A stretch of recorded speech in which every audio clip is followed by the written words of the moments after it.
Next piece will bother many in America. Some will find they already know some of this.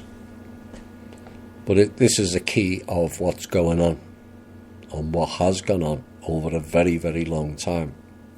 Now, following on from my series From Russia with Love of how global elites operating with Khazarians, not Jews or Israel, of how they destroyed a country from within, and it was they who implemented communism into Russia and China, not the Russian or Chinese people.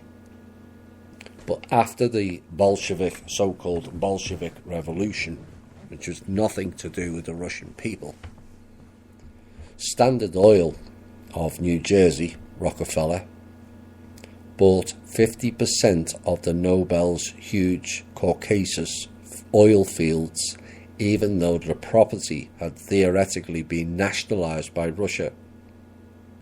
In 1927, Standard Oil of New York, Rockefeller, built a refinery in Russia, thereby helping the Bolsheviks put their economy back on its feet. This was the first United States investment in Russia since the revolution, done by the Rockefellers.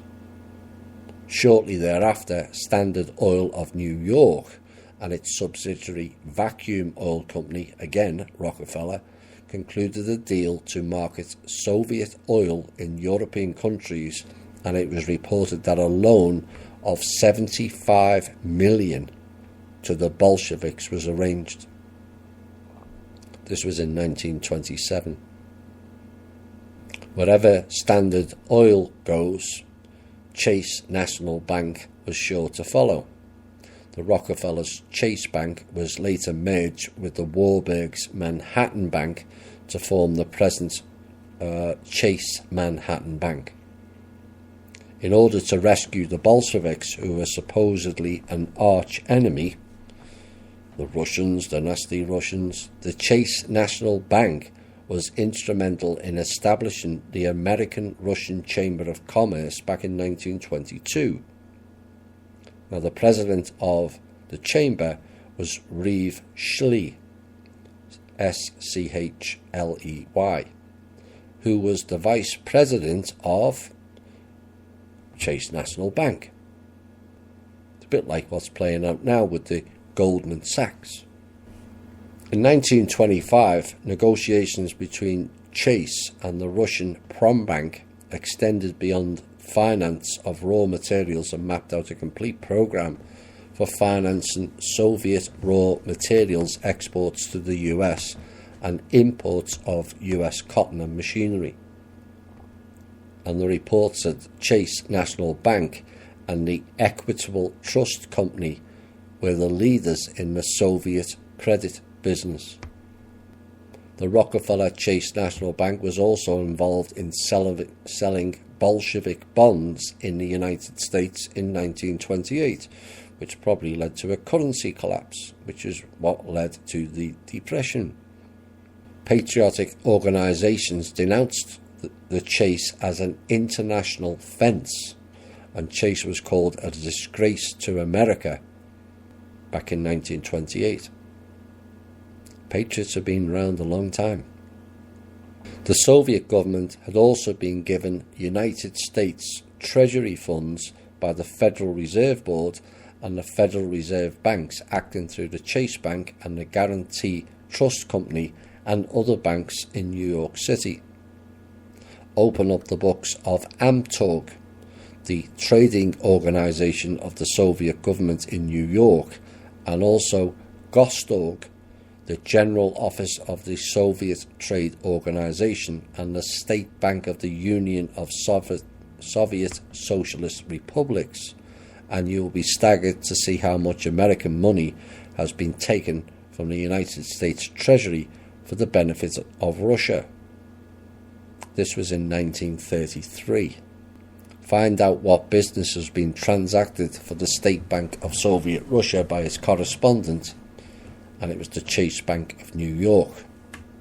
But the Rockefellers apparently were not alone in financing the communist arm of the insiders' conspiracy.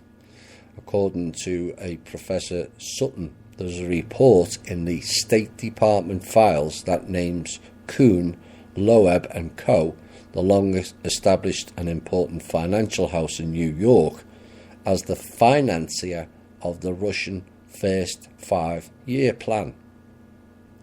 It's known as the US State Department decimal file 811.51/37 and 11.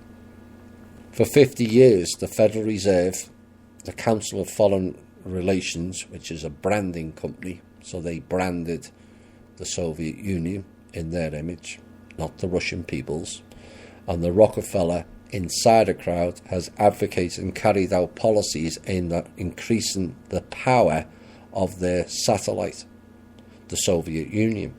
Meanwhile, America spends billions a year on defense to protect itself from the enemy the insiders are building up. This is how they play the game. This is why I keep saying countries are not important. You can't blame the peoples or the countries or the government of those relevant countries when everything is behind the scenes. Of course, later we had the Cold War, which was another illusion given the above facts, and in essence was another siphon of funds out of America. Remember, all nuclear firing codes for every single country was housed in America. Again, another illusion of fear and war rhetoric. The Russians are going to fire weapons. Well, if they did, the button would have been pressed in America. Then the Cold War ends, and in steps the next siphon of American funds called NATO, which is a play on words of celebrating Atom. Oops. Now, NATO is the Rothschilds' own private army. And guess who paid for all of that? Yes, the American people again. Well, that nonsense is about to end permanently, but I suspect the NATO service will not be turned back on. You see, this is what I've been saying since I started doing radio shows. Whilst Joe Public and some alternative media continue to play the boogeyman is over there, when I've said all along the real boogeymen were on our own soil. The elephant in the room. And it's past time to remove these rogue elements, their programs and their banks once and for all.